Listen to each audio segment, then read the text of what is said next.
We literally have 20 minutes. We literally have 20 minutes. I've got to go in 20 21 minutes. to be precise.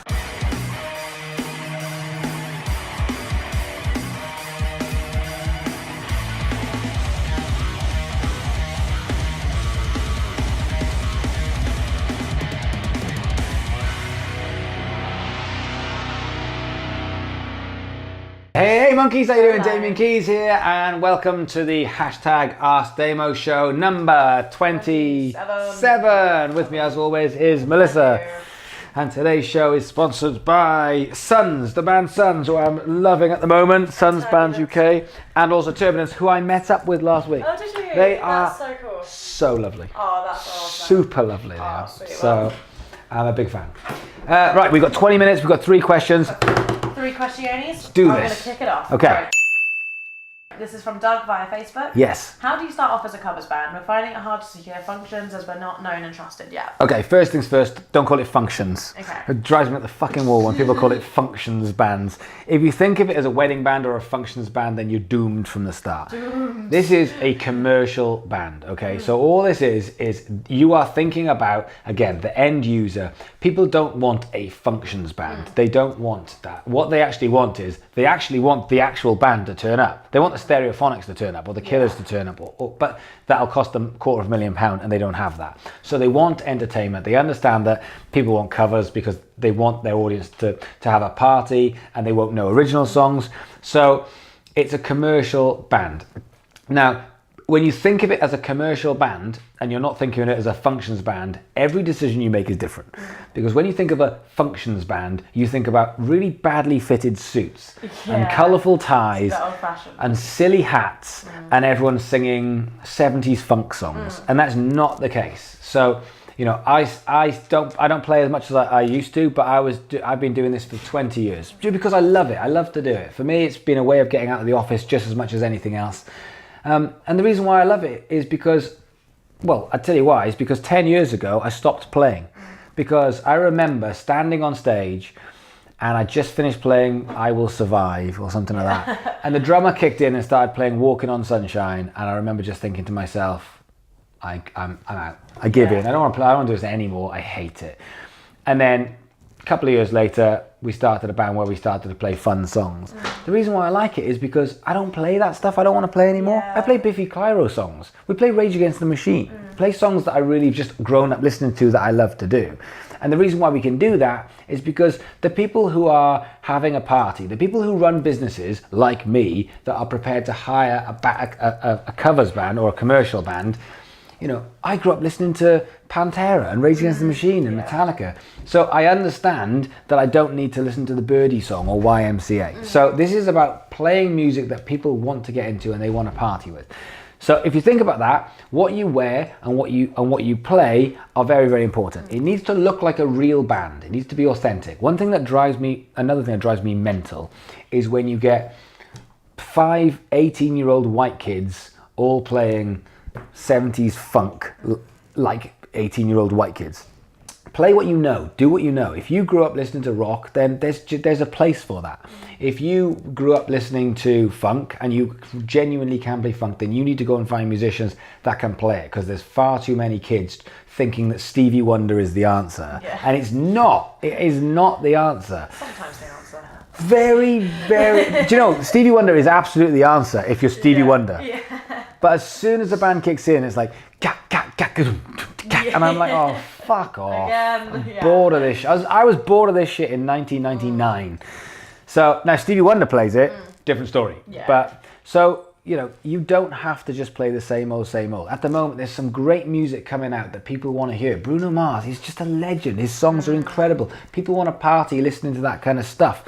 So pick songs which work for you, but also work for your audience. How do you start it off? Well, you need 2 60-minute sets.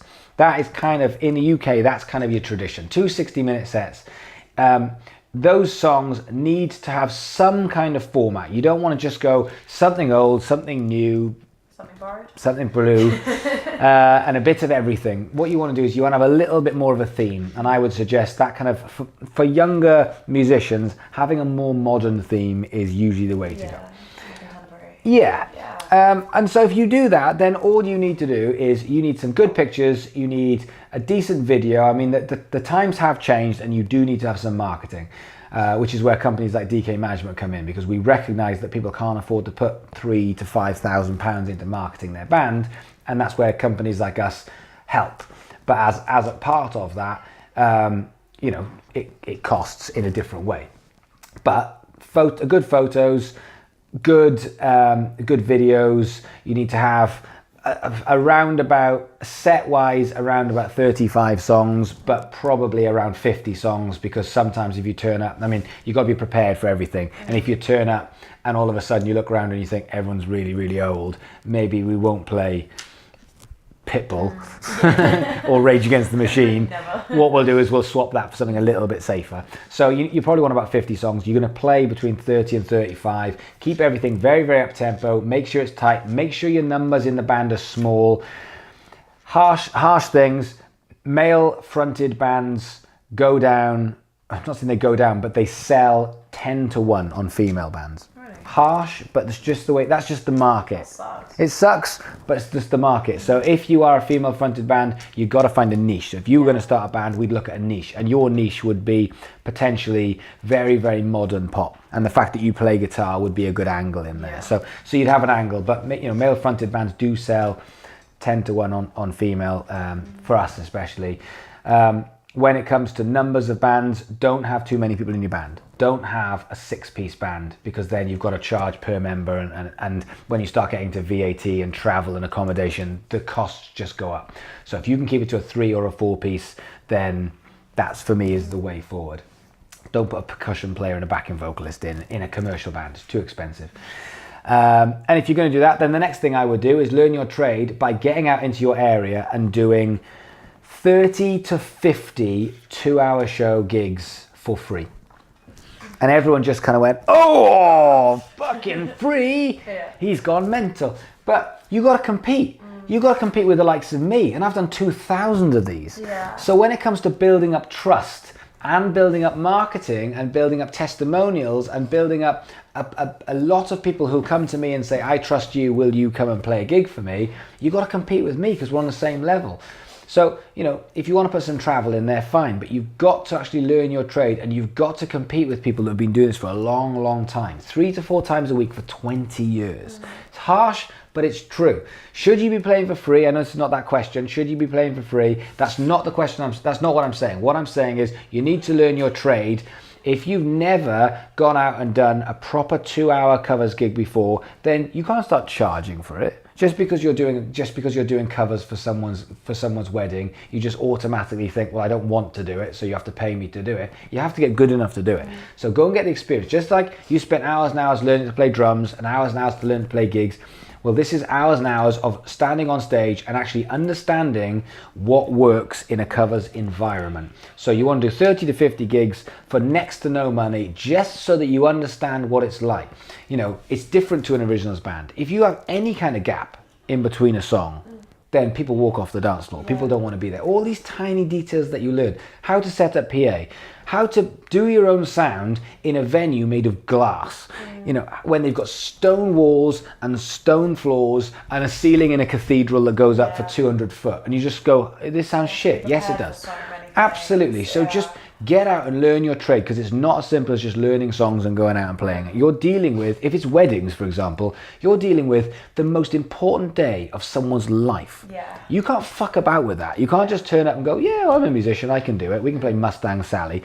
You got to be respectful of how important that day is for that person. That first dance is for that person. So once you've actually got your product, test it in real life. Okay, 10 minutes, we go. Hi, so question 2 is, I saw your blog on having Crohn's disease. How do you stay healthy on tour, from Andy? Yes, so I do have Crohn's disease, which is something that I have to just be aware of all the time. And everyone's got their problems. I'm not going to moan about it, but it can be problematic, especially on tour. So for what I have, it means that routine helps, and eating healthy is imperative, and sleep is very, very important. Otherwise, I get very fatigued very, very quickly. The problem with being on tour is those are 3 things that are nearly impossible.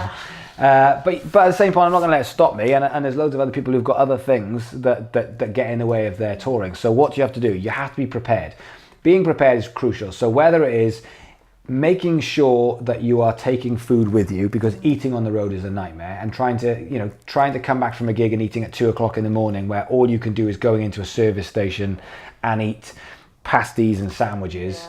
It's not ideal. So I've got to try and be as prepared as I possibly can. I have to allocate extra time with the guys in my band to make sure that if I need to eat in the day, that I have to go and find somewhere, because that takes time. If you have to actually go off the beaten path, not go to a service station, and be able to go to, you know, a little place in town where I can get something semi-healthy, because I can't have dairy or breads or just sort of shit food. I can't really have fried food. I can't have processed food. So for me, that's the way I do it. But also when it comes to sleep, if I need to sleep quite a lot, otherwise I don't function. So I can't do that thing where people just sleep for 3 hours and then get up, and I can't do that. So sometimes I crash literally in the day. So how do I stay healthy on tour?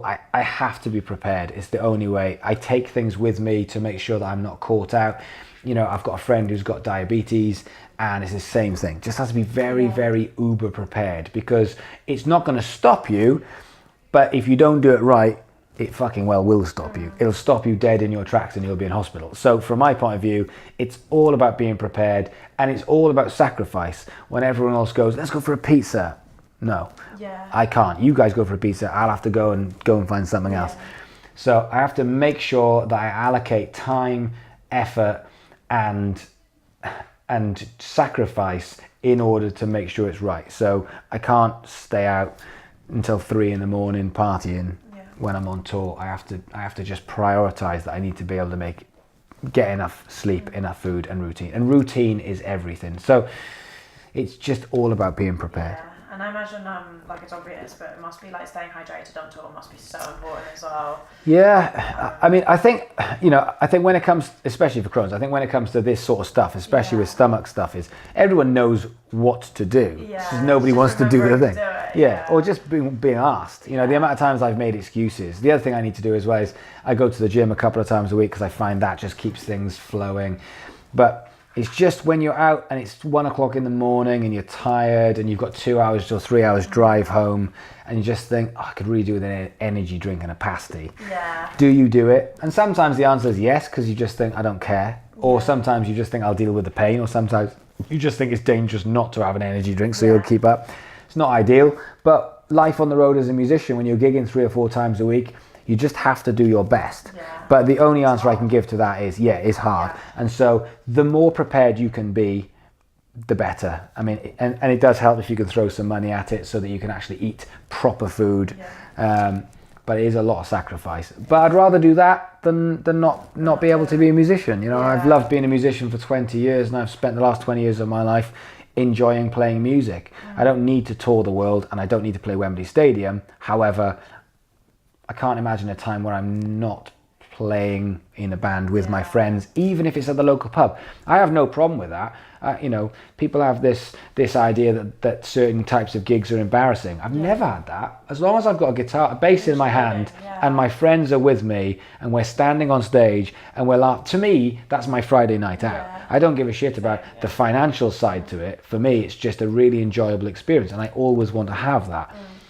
But it's not easy. Just preparation is key. Preparation is definitely the key. Okay. And if you have something like that, you should contact me. Anything like that. Anything where you are touring or you're gigging a lot and you've got a problem with it on a health point of view, I've dealt with this for a number of years. I can definitely help you, or I can put you in touch with people I think that can help you. That's really good. So question 3 is, how much should I charge for a session, Danielle? I love this question because it crops up all the time. It does crop You up wouldn't believe how many people get in touch with me and say, Damo, I've been offered a session. How much do I charge? And I'm like, fucking hell. I mean, like, what? Like, what's the session? Like, are you playing Wembley Stadium, or are you playing for someone in their bedroom? Like, it's such a weird question. So the answer is, and this is a really weird answer, the answer to this question is, you charge as much as you can, but at the same point, you don't lose the gig. And so I think in their head, people just seem to have this idea of hundreds or thousands of pounds in their mind.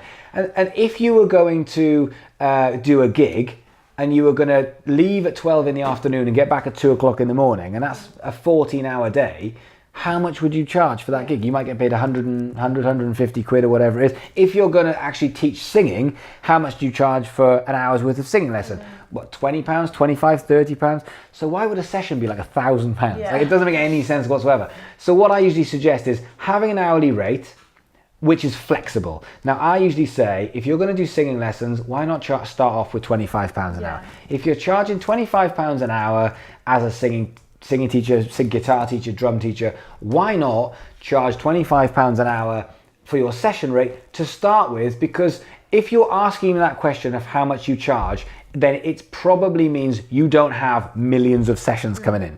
You are starting off your career and you're going, I don't really know what to charge this person who's asked me for. Because someone might be in their bedroom saying, I'd love you to sing on my record. I don't want any money. Would you not do it? I would. You know, I had a friend of mine who got in touch not so long back and said, do you want to come to London and play on, it was quite a big artist's album. And I was like, yeah. And he said, I haven't got any money. And I was like, I don't care. Of course I'm going to come. That's something I'm absolutely going to do. Because it was fun and it was a really interesting, fun project to do. And I said, I could always say that I did it, and it was like, I can wave the record around and that's me.